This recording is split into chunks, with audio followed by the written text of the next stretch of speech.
All right. So again, I'm Zach Hoddle. I'm the archivist here at the Shenandoah County Library. And tonight we're going to talk about through the lens of the Morrison Studio collection. And we're going to focus on the African-American photographs that show up in the Morrison Studio and what they can tell us about Shenandoah County's African-American community. Right.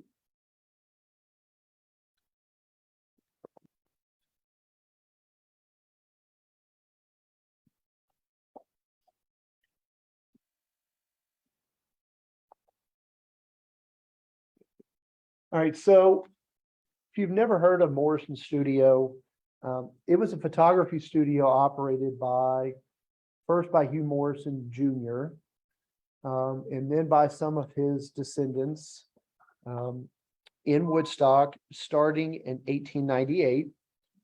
This is a photograph of it on West Court Street. Hello. So the studio ran from 1898 until 1950, when Morrison died, and it was taken over by his son, Louis, and then his grandson, James. It focused on studio portraits. They had a setup to go take family pictures, individual pictures. He also did a lot of reproductions of older photographs or photographs that might have been taken somewhere else. Because we have to think this is, prior to scanners or copiers. So he did a lot of reproductions. He also produced a limited number of images for commercial purposes, so mainly postcards and things like that. And then there's also, he took some personal photographs because he was a photographer. And there are about 30,000 of his negatives, or more than 30,000 of his negatives, that survive and that are held by the Shenandoah County Historical Society, who has worked through processing them and digitizing them. And we're currently partnering with them to make them accessible to the public. Yes. What town is this in? This is in Woodstock. Yes. So what is in there now? It is currently on the right, a shoe repair place. And the left was most recently, I think, like a hair place, maybe. It may be vacant now, this other side. Yes. Yeah. Okay. Yes. So during the time that Hugh Morrison Jr. lived in Shenandoah County, the African-American population ranged from about 5% when he first opened his studio to about 1% of the county when he died in 1950. During that time period, there was legal and social segregation in the county. So legal segregation is fairly straightforward. It's maybe the things that we think about in terms of restaurants, train depots, schools. I mean, those all existed in Shenandoah County. And I think one of the most, interesting, I'll say, points of that happened during Morrison's life was the Racial Integrity Act of 1924. And that really defines what Virginia was talking about in terms of race. And that was their effort, and it was the major effort of the state to define to draw a line between white people and everybody else. And that was there when they really defined for the first time exactly what it meant to be white and other. And if you had even a small amount of any other race, you were considered that other and subject to segregation. And of course, social segregation existed at the time too. We have to think beyond legal segregation and think that the white community looked on any community other than itself African Americans included, especially as something different, something that they wouldn't want to work with, or so even in for example, in Woodstock, where there isn't necessarily a legally defined, there wasn't a legally defined segregation in terms of where you lived, there were African American neighborhoods that were set up more socially by social segregation than legal segregation. And during this time period, because of this and because of the lack of economic opportunity, there's outward migration in terms of the African American community. That's why we see that population drop from 5% to about 1% as people move to other places to find better paying jobs. So we see this outward migration of people, the decline in community and community definition, community size. One of the most telling things for me is to look at the school population, and the school population of African Americans actually remained almost the same. It barely declined between around 1900 and around 1940, while at the same time the county population is expanding. So it really, you have to think that we have this upward trend in the county population, but in real numbers, the African American population is staying about the same. Yes. Where did they go to school then? So there were segregated schools, and I have a picture of them from Morrison that we'll talk about here in a little bit. Yes. Yes. On Morrison's business, did he cater to the whole community or? He did, yes. So So that he stepped over the boundaries. ish. So we'll talk a little bit about that. Yes. And there's also an outflow of resources. So we know that the African American community earlier in Morrison's career had more financial resources than they did later on. Because many of the jobs that were better paying were slowly closed to them. So we see a diminishment in not only the number of people, but also in the resources. And so that what we're going to hone in on today is trying to focus on the photographs that Morrison took related to the African American community and what they can tell us about African Americans in Shenandoah County. There's approximately 450 images of African Americans in the Morrison collection. That's not an exact number, but that's a pretty good estimate. That's about 1% of Morrison photographs. So if you think, we just talked about that population percentage, that is close to the population percentage of African Americans in the county. So, if you're thinking, well, did Morrison take pictures of African Americans? Yes. And was he open equally? Well, if he took 1% and 1% of the population was African American, we could assume he kind of was. Out of the first about 4,000 we have now that are accessible online, 68 are African Americans. So that is also in line with that estimate. So we've kind of looked at those and say, what kind of photographs are there? So about half are studio portraits. So that's how Morrison made his money. That was his business model.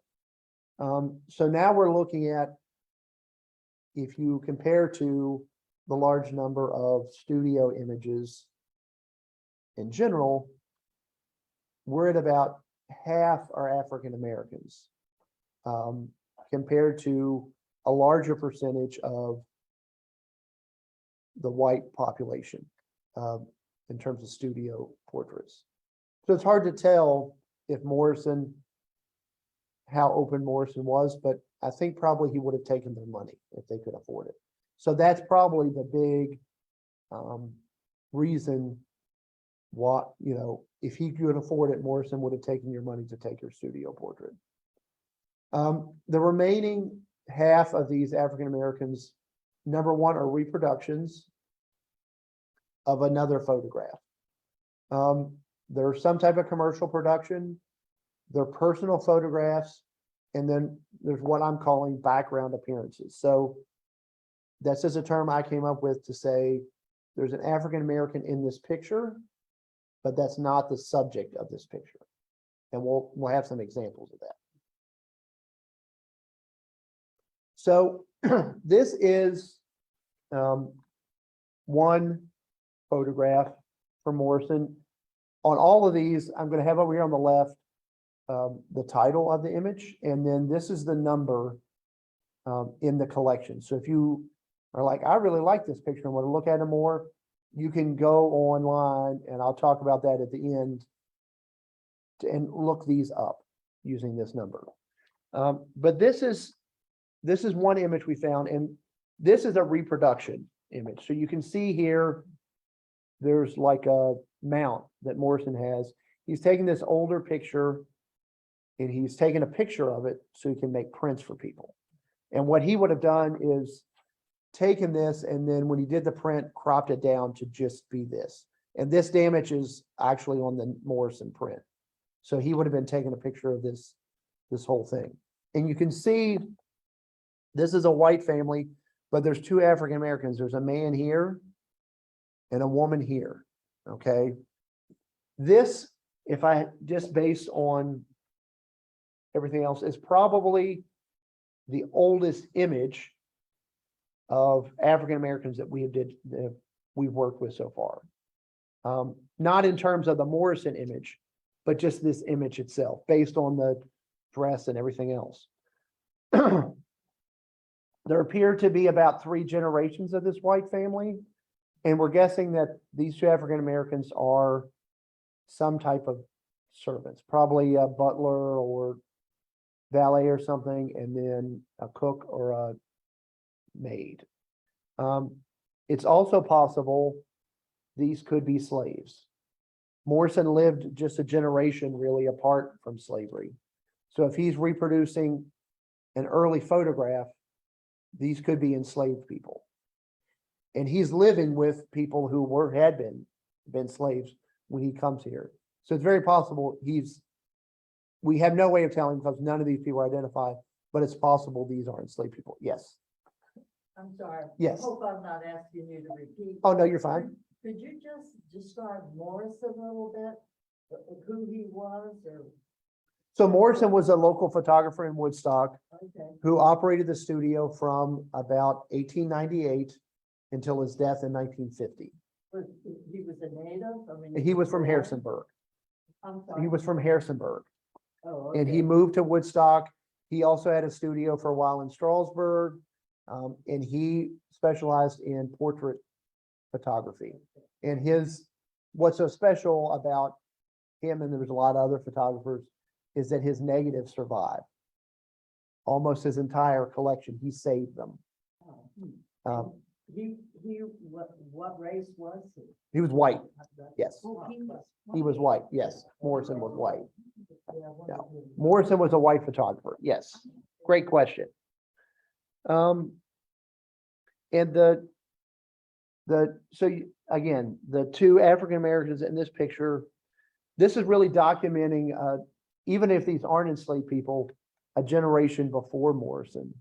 And you can tell, this man is in a tuxedo outfit, probably very standard for some type of male house servant, slave. And then the female with her apron, they're obviously either working or enslaved by this white family, which I'm sure there's a wonderful story here at some point if they're ever identified. Well, so then this is actually a series of 3 photographs. that Morrison produced. The first one is 2148, and then these other two, 889 and 890. This is a man and his son. We're assuming that is his son. And what Morrison did was he took the picture of the two of them together, and then he produced two individual portraits, one of each one.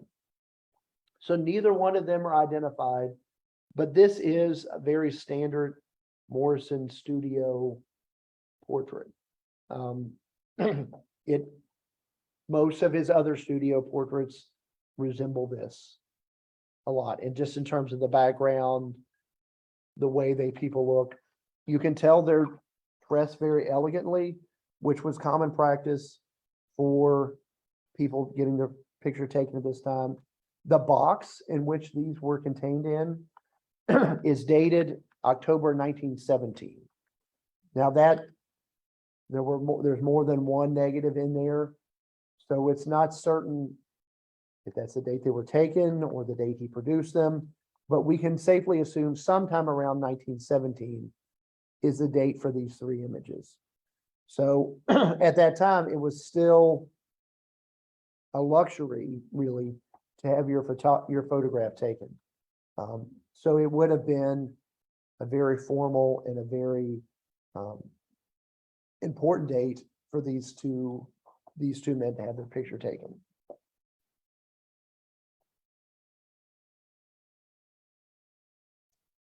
So then there's this one, which is actually taken around the same time. This is in a box dated May 1917.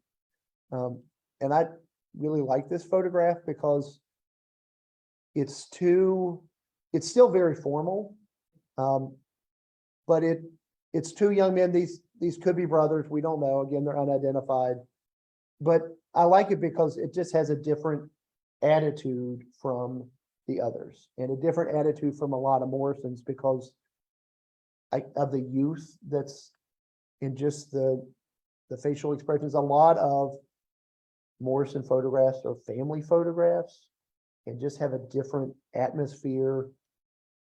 But these are two young African-American men. They, could just be out of high school. They obviously have some means based on the way they're dressed. So there's some type of connection there between them and economic prosperity. But apart from that, we don't know a whole lot, but this does tell us, this one and the last one, which if you notice actually had the same background, tell us that African Americans in 1917, if you had the money, Morrison would take your picture.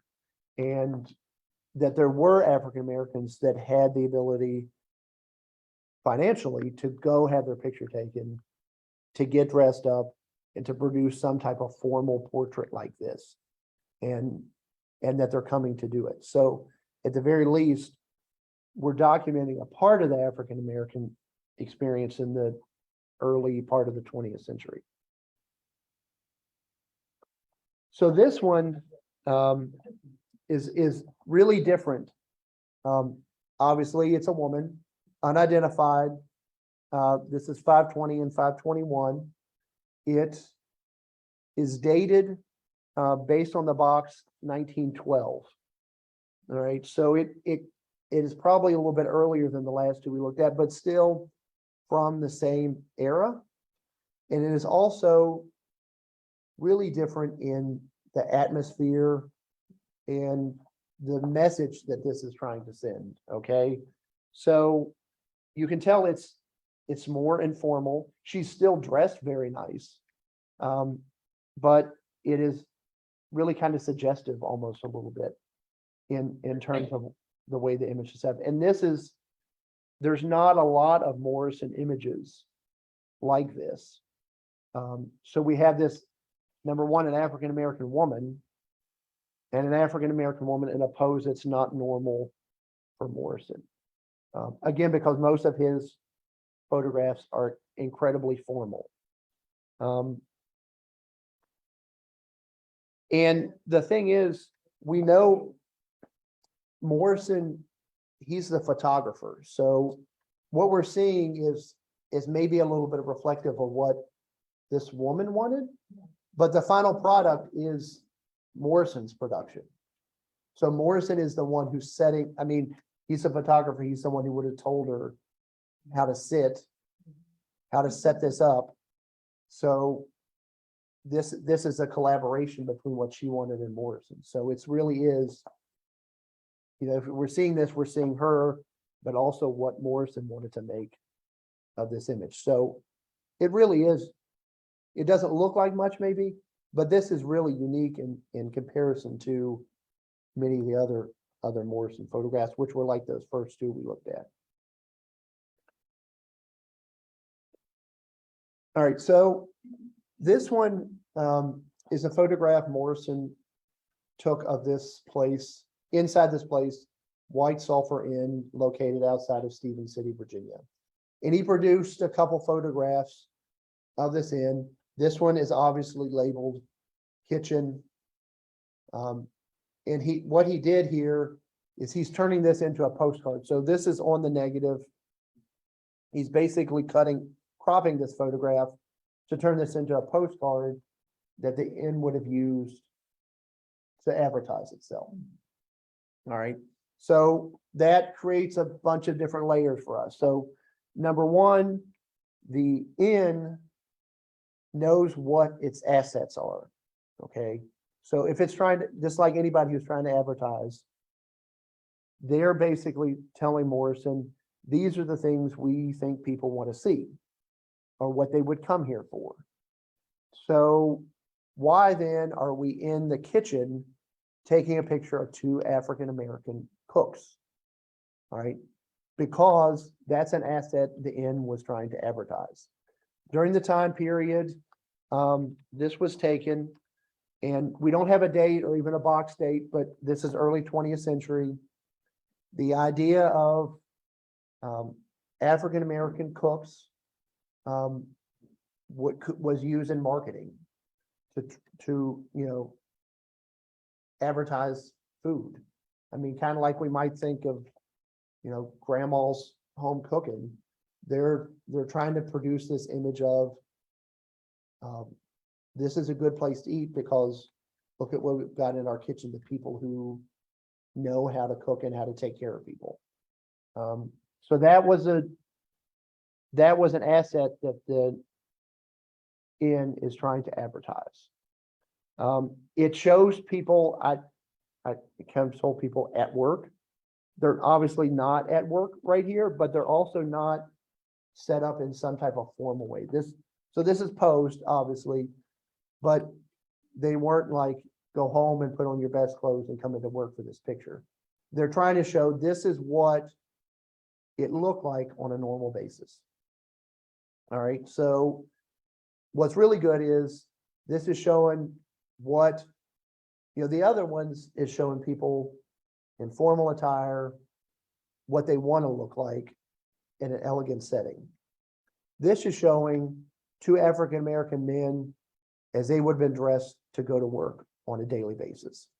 And we know that a lot of African-American men and women were employed in some type of domestic service during the 20th century.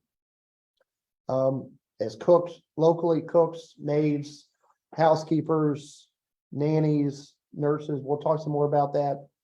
But this is really unique in the fact that it's showing what they wore to go to work in and their working conditions.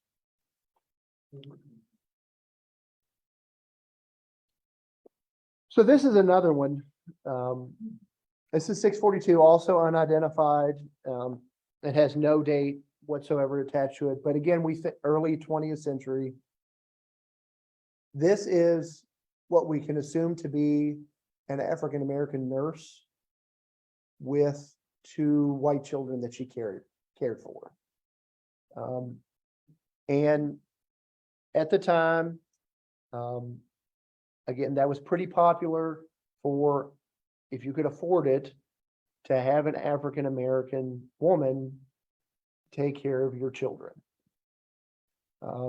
And sometimes they're called nurses, sometimes they're called whatever, but they're brought in basically to take care of the children and take care of the household.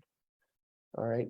And the connection that's often developed between these African-American women and the white children is a really strong bond in a lot of cases. And we see, across the country and locally reports of this and reflecting back on childhood, because really once you hire this, someone to take care of your children, they're in a lot of instances there for them more than sometimes the mother is. So these African-American women and these white children developed really a maternal bond between them. But at the same time, they're dealing with the social and legal segregation. So you can imagine the complexities that would have developed and how you felt and interacted between these two different families that are living together on a daily basis, and the one who's taking care of them. How does that work? And the complexities has to be pretty tough. But this is a great picture because it documents that. In the picture, we've got the two white children looking at the camera, and the nurse is looking at the baby. So we don't know if that's on purpose, did Morrison tell her to look at that? But it does create a different feel for these two children versus how the photograph's interacting with the African-American woman in the image. Yes. Are the communities where where these pictures are taken identified? So this is in Morrison Studio. Oh. This is the back, so Morrison had a series of backdrops that he used for photographs. So this is just a landscape that would have been painted to use as the background. But you don't usually, no, I've ever seen a picture like this before. Where, instead of the mother being there, you have the mother substitute, surrogate. I think it's unusual in that way. I So, don't think I've ever seen that. There's quite a few of them. And in fact, we're gonna, I think, Yeah. here's another one. Yes. So, And they were all wearing white. That's the other thing. yes, Maybe that's a black and white photography. It's a black and white picture. Maybe they weren't white. yeah, Oh. But they were servants. They were wearing servants. right. As a uniform. This one is definitely a servant's uniform. With the hat, just like the one in the very first photograph. This one is unique in the fact that all three people in this picture are identified, which we estimate about 15% of the Morrisons are identified, including, I would say, about 15% of the African Americans. This guy is Jack Grable. Let me make sure I tell this right. He's the grandson of the editor of the Shenandoah Herald, first superintendent of schools, and a Confederate veteran. And these are the two. This woman is, let me make sure I get this right.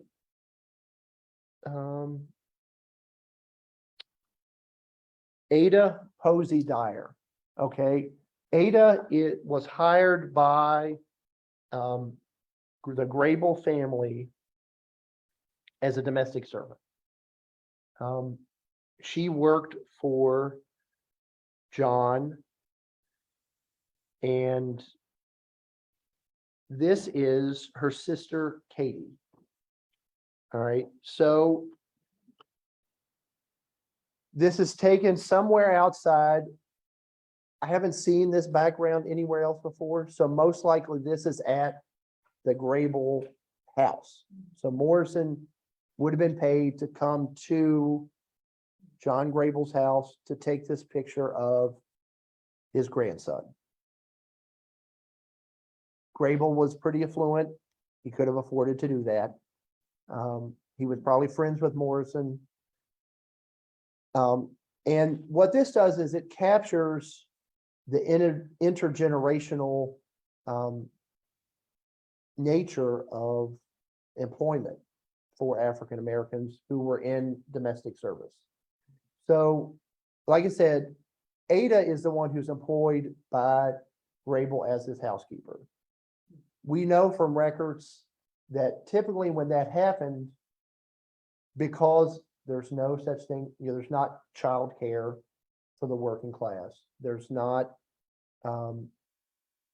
if you're too young to go to school, you needed a place to go. So a lot of times the younger siblings or the children would go with their mother or their sister or whomever to work, especially if they were domestic servant, because that's safer than going with dad to the, lime kiln or the, wherever, to be a cook or something like that.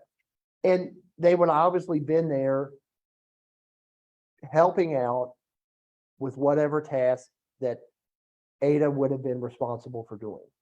And part of that would have certainly, when he came over, would have been taking care of Jack Grable. So they're also the same age-ish, we'll say. So you can imagine again that some type of relationship, kids playing with each other forms between these people. And you can see, you look, they're holding hands in this picture. So is that something Morrison did to set up this picture? Is that something, because they're playmates? We don't really know. But that's an interesting, at least some type of connection between Katie Dyer and Jack Grable that maybe transcends a little bit of the segregation culture that they lived in. Katie was a sister, not a daughter. Right. So I first thought Right, that Katie she was is a daughter. Ada's sister. Okay. Yes.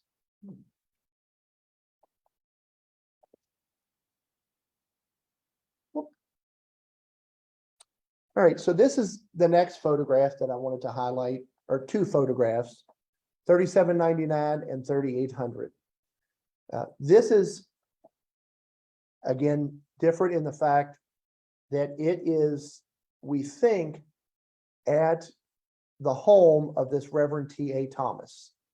Okay, so most other African-American photographs are either studio photographs or they're at the home of a white person or some other location.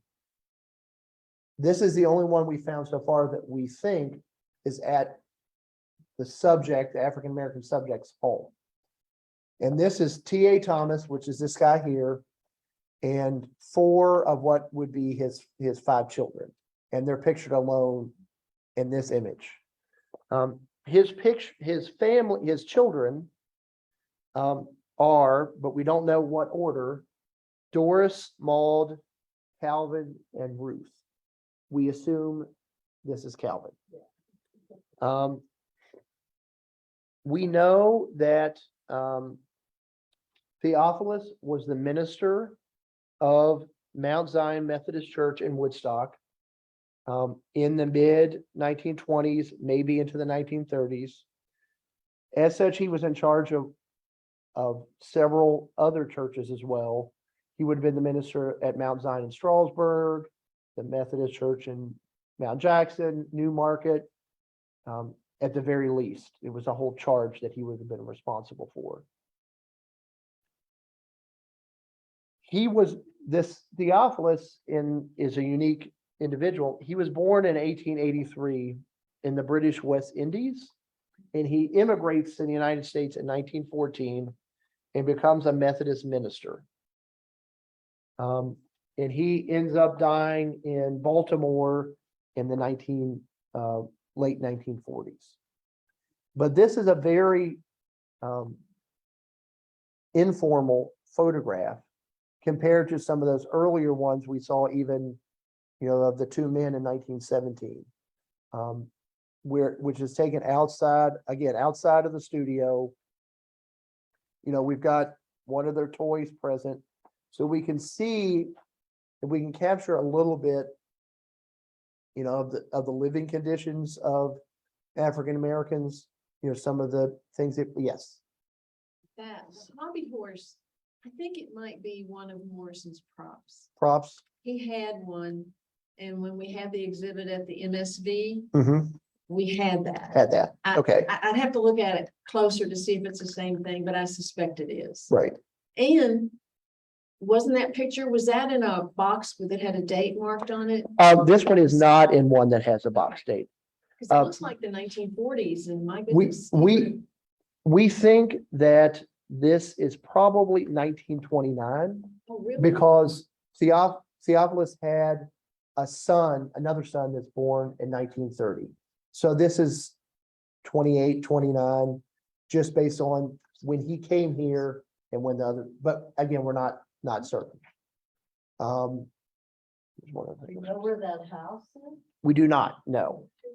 But we do know the one thing, that as the minister, Thomas would have been the most influential member of the local African American community. So the fact that Morrison would have come to take this picture outside the studio is reflective of his social status. All right, so that's why we think this is different than some of the other ones, because he would have had the means to get Morrison to come, and also the social status to get Morrison to come to take this photograph. So speaking of Mount Zion Methodist Church in Woodstock, these are two images that Morrison produced of that church. So Mount Zion in Woodstock is founded in 1867. And on the left is their original, and we'll put original in quotes because it's been modified heavily, church building around 1920. So this church dates, the church building dates to about 1868, when a former church building in Woodstock was removed and the timbers and frames used to construct this church building. Again, original in the fact that excuse me, on the front has been added to, the bell tower's been added. So it looks different, but it does contain the original frame church building. On the right is the new church, which is the current one occupied by Mount Zion in Woodstock, which was constructed in 1921. We think that Morrison produced these photographs at the request of the church as part of either a fundraising or at the very least advertising campaign of the fact that they had constructed a new church. We know that they were working very hard in the late 1910s, early 1920s to raise money for a new church. They obviously do and build this one in 1921. And there are postcards produced that bear both this image and this image, which also, and we'll talk about this here in a minute in more detail, contain an inset of the minister at the time, which we'll show you here in just a moment. So we think that Morrison was probably paid by the church to come take these photographs so that they could use them as part of that campaign to say, look at the church that we built, look at what we've accomplished. Excuse me. Now, there was the question earlier about the school. This is unique in the fact that, while the subject is the church, it also captures the school, which was built immediately behind Mount Zion Methodist Church. It's pictured in both of these. It was a one-room wood frame building, nothing incredibly elaborate, that was built in the early 1880s. And this is, as far as we know, the only pictures that capture the actual school itself. And you can see the angle's a little bit different with, you can see more of the side here. The church is enlarged in this one, but you can see the front. You can also see some of the improvements that were made by the church, replacing the dirt path sidewalks with concrete. And just how much more, we'll say, elegant and more decorative this church with some stained glass windows in the front is compared to the original wooden church. Also, it's hard to see, but there's a guy in the front door of this church building. We're not sure, but we think that's probably the minister who we're going to talk about here in just a minute at the time when the new church construction happens. So this is the Reverend W.H. Polk. He was the minister at the time the church was constructed, the new church, and he was the minister through part of the fundraising campaign. On the right is actually a reproduction Morrison did based on a postcard, which bore the image of that original church and an inset image of Reverend Polk. You can see what he's done here is basically focused on, and to use a modern term, zoomed in on this inset because he's going to crop this and use this to make a new picture. On the left, though, is the original photograph that Morrison would have used to make this inset that he used to make the postcard in the first place. Right, and we can tell that because you can see Morrison's already done some of first of all, the clothes match, but you can see he's already done, the bottom is blurred out, and you can see this oval starting to take shape. So this is the original photograph that was used for this inset photograph on the postcard. Now, W.H. Polk, again, was the minister of the Woodstock Charge from 1920 to 1923. So that was the time when they're undertaking this construction project.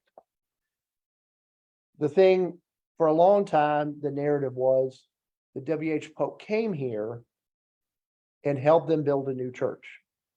But based on the fact that he arrived in 1920, when construction was already in the plans, means that the construction of the new church was much more locally driven than it was driven by a new minister coming from the outside. W.H. Polk, again, because he's a minister, is one of the leading African Americans in Shenandoah County at the time. He shows up in several other Morrison photographs. He was responsible for Mount Zion Methodist in Strasburg, Mount Zion in Woodstock, Mount Zion in Mount Jackson, and Asbury Methodist Church in Newmarket. He was born in 1891 and he dies in 1972. And interestingly enough, Woodstock was his first charge as an ordained Methodist minister. So he came here in the middle of a major project to build a new church and to pay for it. So these two individuals are Lewis and Elsie Pye McAfee. This is undated, but we know that they got married in 1926. So based on the background and the clothes, it's possible this is around the time that they got married. Again, we're not for certain about that, but it's possible. So Lewis ran, first, he's listed as a cook on the marriage certificate when they get married in 1926. But in 1930, in the census, they reported that he ran his own cleaning business, of which he was the owner. Now, at first we thought cleaning business, laundry cleaners. Turns out he cleaned buildings because later they moved to DC and he is listed as a head custodian for an apartment building on the 1940 census. So locally, what we can surmise from that is he ran his own business cleaning different buildings, cleaning houses, and perhaps commercial buildings for individuals. He only had a 5th grade education. He's from Woodstock, and he ends up dying in DC in 1968. Elsie, on the other hand, was from DC. So that is a different community than Woodstock. Obviously, she has a high school education, something that would have not really been available to Lewis. Because of the segregated schools, and we'll talk about this a little bit more, there wasn't a high school for African Americans in Shenandoah County, ever. So you had to travel. He would have had to travel to Manassas if he wanted to attend high school. He would have had to board there. Something his family, or he never did. Elsie had the opportunity to go to high school because there would have been segregated high schools for African Americans in DC. So she has a much higher level of education than her husband. They apparently move back to DC, probably with her family connections, and we think live in the apartment building where he was the custodian for. Again, he dies in 1968, and she lives though till 1994. This photograph is pretty formal, and we actually get prompts. So he's holding a book in this photograph. That's pretty common, trying to showcase knowledge and intellect. That was used for African Americans, whites, in portrait photographs. But this is again, maybe their wedding photo in 1926, but this is Lewis and Elsie McAfee. So this is the Cooper family. Is this you? Are you in this picture? When you said your name, I was like, I think he's probably him. So this is from 1948.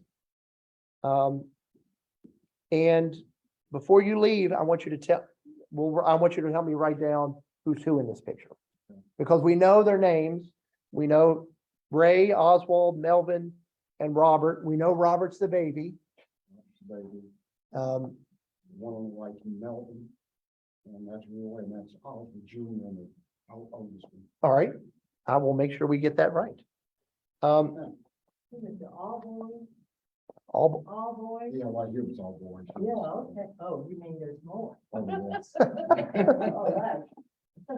and this is much later than a lot of the other photographs we looked at. It was 1948.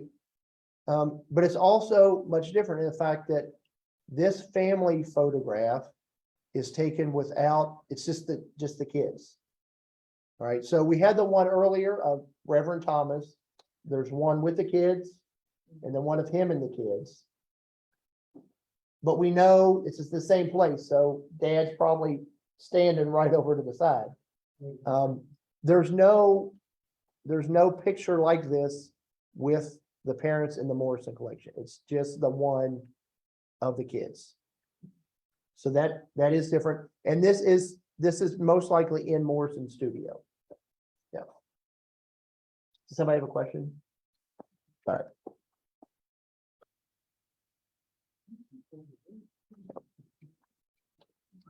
So these two photographs, we actually were able to find connection between them, because this top left one, this is Grace Morrison. This is Hugh Morrison Jr.'s wife and his children, sons and daughters, and one African-American boy. Then we have this other photograph, which shows up later in this numbering sequence, of this African-American boy and this unidentified white boy. And I did a little digging, just looking at the photographs. The hat and the face match this guy. So because the numbering sequence is so close, And because the faces and things match, we can assume that these were probably taken on the same day. Because again, he's holding the same hat here. We don't know, this kid's got something on his head. We don't know what this is. Honestly, it looks like a lettuce leaf, but it's not the hat he's holding here. But both of these are probably taken at Morrison's house, which was located on Main Street in Woodstock, where the Catholic Church is in Woodstock. The house no longer stands. But this is a very personal photograph for Morrison. Remember, I talked about he was mainly a portrait photographer. Then he's taking commercial pictures, reproductions. He took a lot of personal photographs of his family and of himself. He takes a lot of selfies. But photographs are not cheap even for a photographer. So there has to be, he has to, it's not like today where you just whip out your phone and take a picture. He's going to take the time and the resources to produce these pictures, okay? So what he's doing is basically documenting on his personal side of his life, this African-American boy being part of that. Now, we have no idea who this is. We have no idea his connection with Morrison. It could be his neighbor from a couple blocks over. That would be a guess. But it's also possible and maybe a little more probable that this is one of the family members of an African-American who may have worked for Morrison. So Morrison had the economic means to have an African-American employee. We're going to show a couple photographs here later and talk a bit more about this. But again, that intergenerational, I don't want to say intergenerational employment, but the fact that the kids of the African-American employees may have come over, would have come over, and the fact that they probably bonded with Morrison's children, as you can tell in this photograph, he ended up being around for some of the personal family photographs.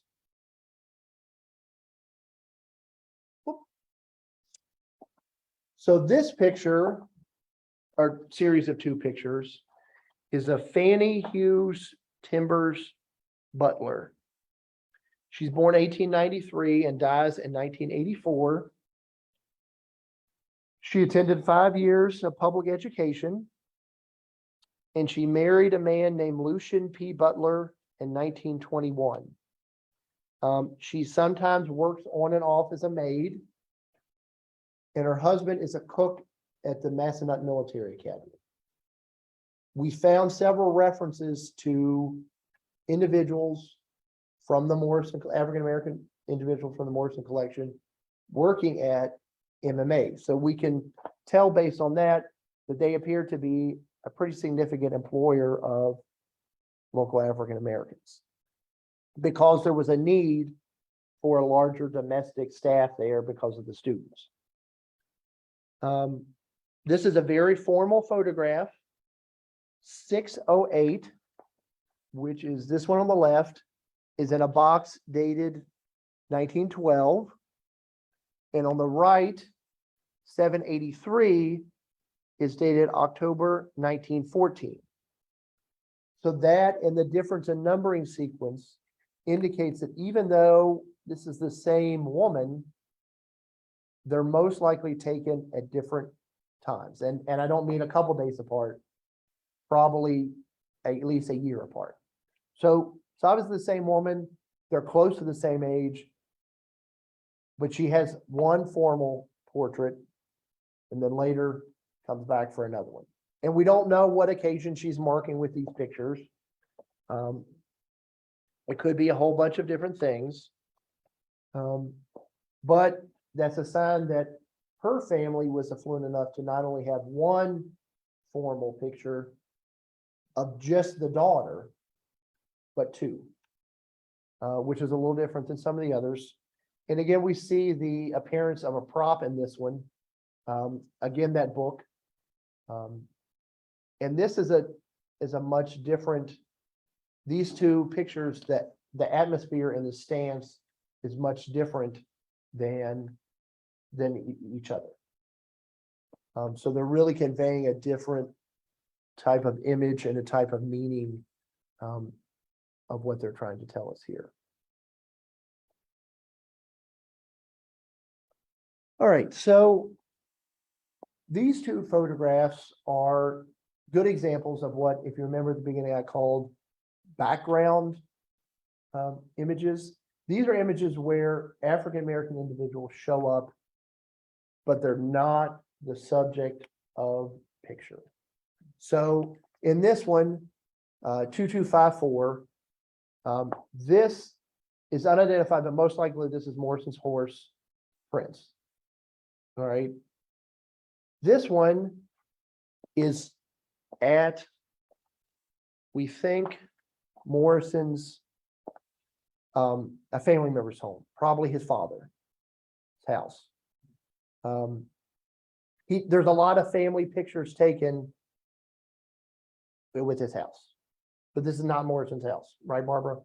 Correct. Correct, okay. So there's a lot of family, and this is, these are unidentified, but we think based on this house, Morrison family members. But that's not confirmed, but again, we think that these are Morrison family members Which would be in Harrison. with Harrisonburg. Yeah.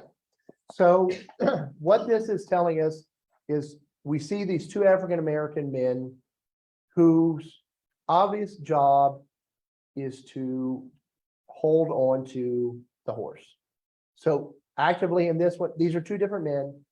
He's actively holding the horse in this one. This is most likely near Morrison's house. This is probably Route 11, but we can't say that for certain. This guy, he isn't actively holding the horse, but he would have been the one who led them up here to stand still for this photograph. All right.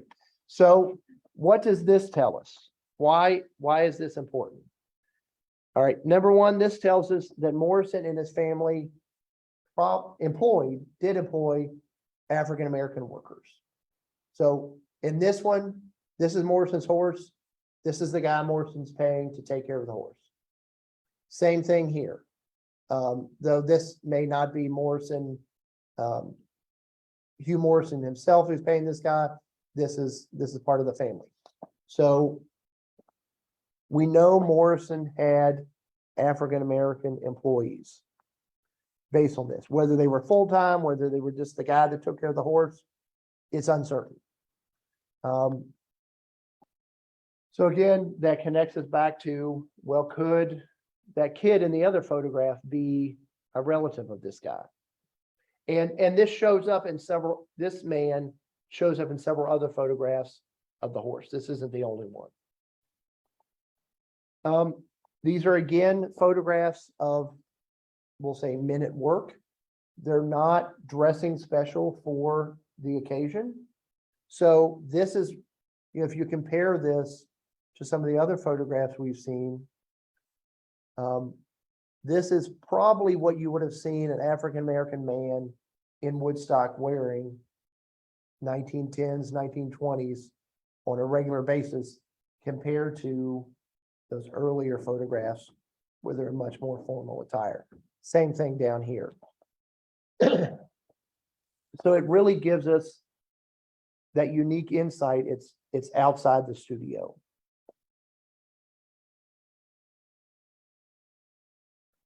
All right, so this photograph, I really like this photograph.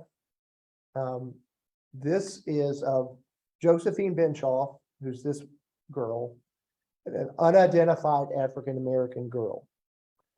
Now, what we know is Josephine Benshaw, her father was the superintendent of Massanutten Military Academy, as was her grandfather. All right. And she was paralyzed, all right, from the waist down. We don't know why, but she was.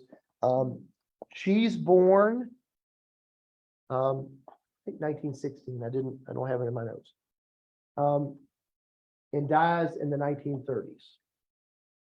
Initially, this photograph was identified as this woman, this girl being the daughter of a Katie McGuire Reed. Now, Katie McGuire Reed was the housekeeper employed by the Benshaw family. Okay, so part of her responsibility would have been to take care of Josephine Benshaw because she needed a caretaker. All right, but after some research, we determined, because Katie McGuire Reed, her daughter died aged 5 before 1910, that is not her in the photograph. But we think this is probably a relative of Katie Reed, who again would have come along to help her as she took care of the house for the Benshaws and Josephine Benshaw. So part of that would have been playing with, spending time with her. So the reason I really like this is because this is incredibly informal. It is very playful in nature. It is not in the studio. It's not somebody posing. This is something that I could picture somebody now taking. It's just a snapshot of something going on. But it is an Morrison original. It's not a reproduction of another photograph. This is one that he brought his camera out and took the picture for whatever reason. Yes. How were these people identified? Was Josephine's name on the back and then that was the only name, so we don't know who the other little girls? So 99% of the identifications are from people who recognize someone in the picture. Oh, So what's her, current? right? uh, Yeah, they so have to be alive For and- over 20 years, the Historical Society's been working to try to identify these individuals Oh, by showing them to people who may know them, mhm. because what survived was the negatives, not the actual prints, but the Oh, negatives. oh, And now in some cases, there are prints that survive where the people are identified, but the negatives are taken, goodness. scanned, and then now they're in this format. So you can imagine none of the negatives have identifications on them. Oh, Yeah. goodness. So someone recognized Josephine. They were a family member of Josephine, would have spent time with her. They knew this as someone who came with Katie McGuire Reed and assumed that was her daughter.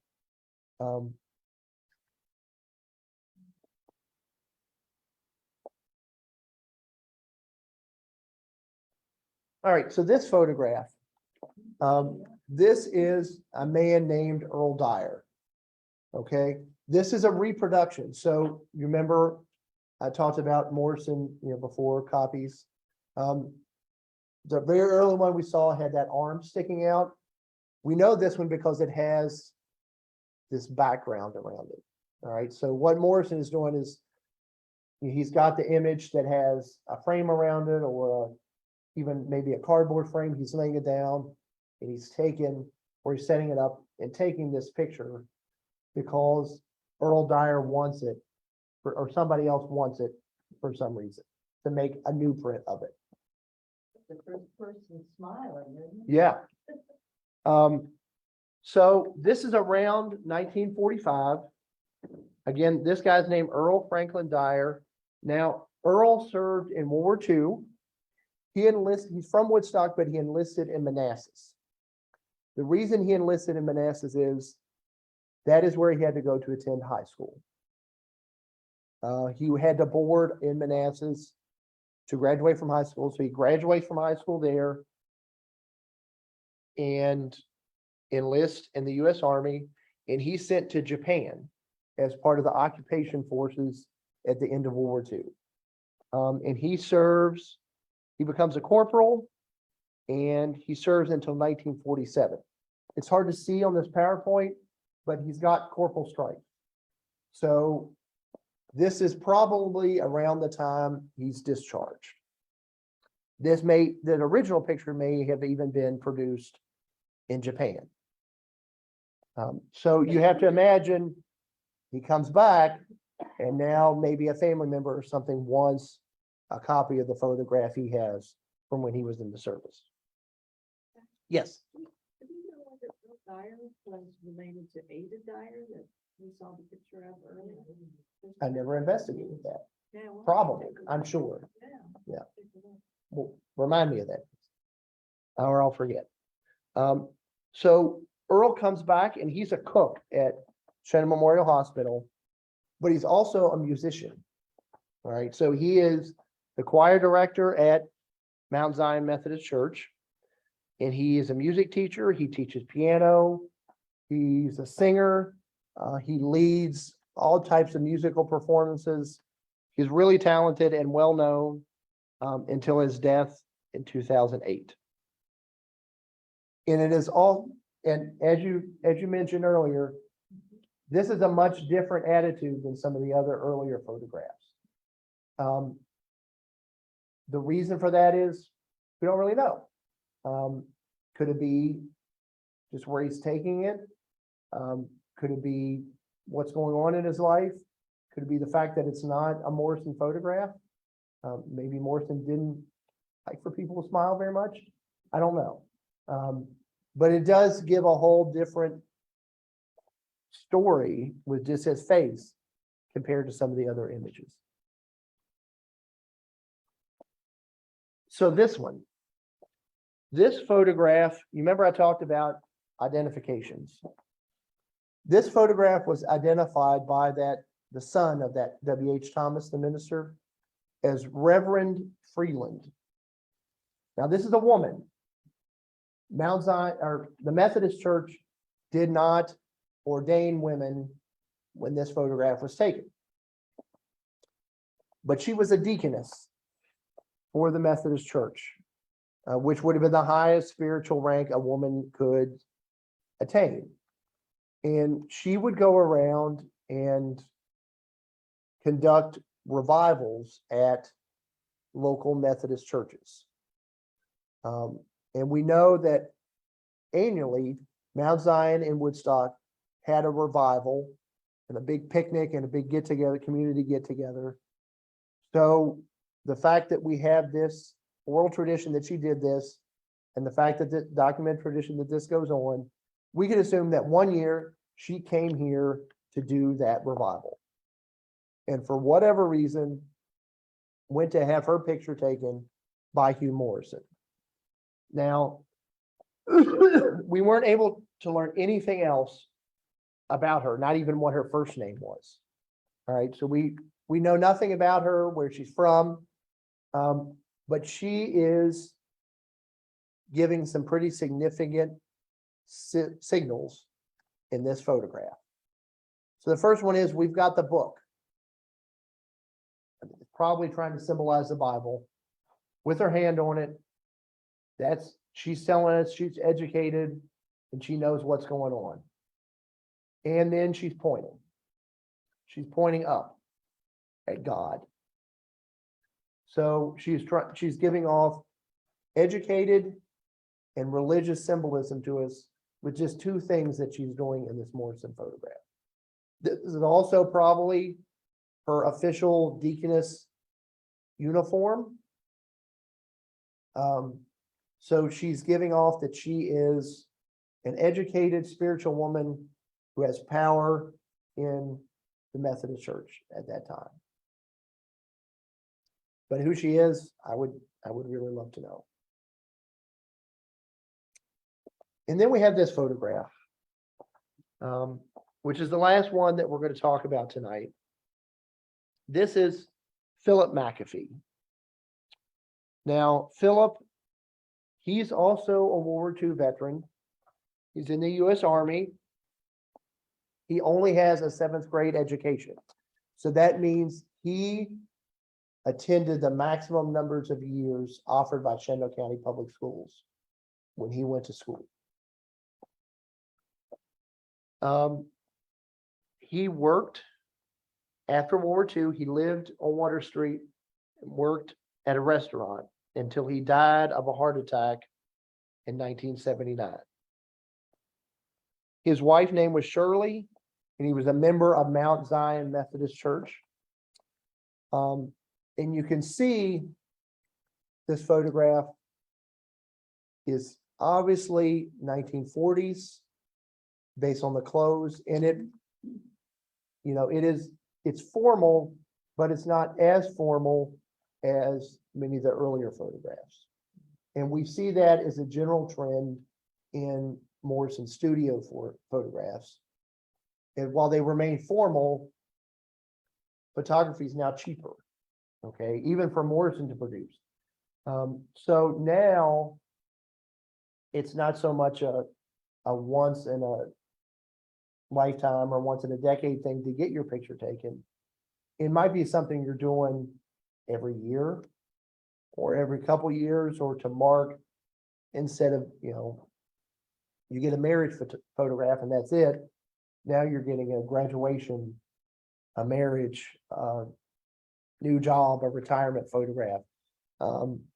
So it's not as much of a production as it may have been originally for some of those earlier African Americans.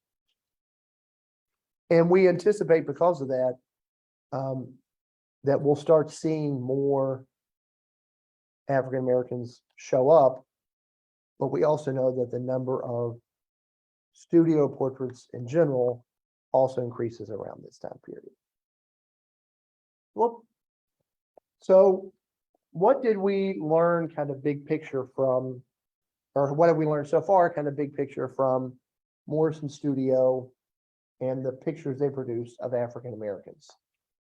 So we have Morrison the photographer and Morrison the man. All right.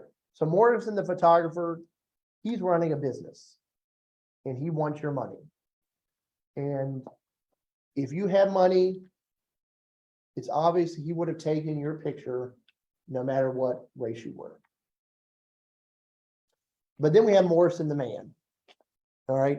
So Hugh Morrison is an affluent member of Woodstock society. He's mayor for a while. He would have been part of the group of people responsible for enforcing the social order. So while he took your picture, that didn't mean that Morrison wasn't in favor of segregation. And we can see that, and we'll call them the real world photographs. Some of the differences between Morrison the man and Morrison the photographer. We do know that African Americans show up in the studio.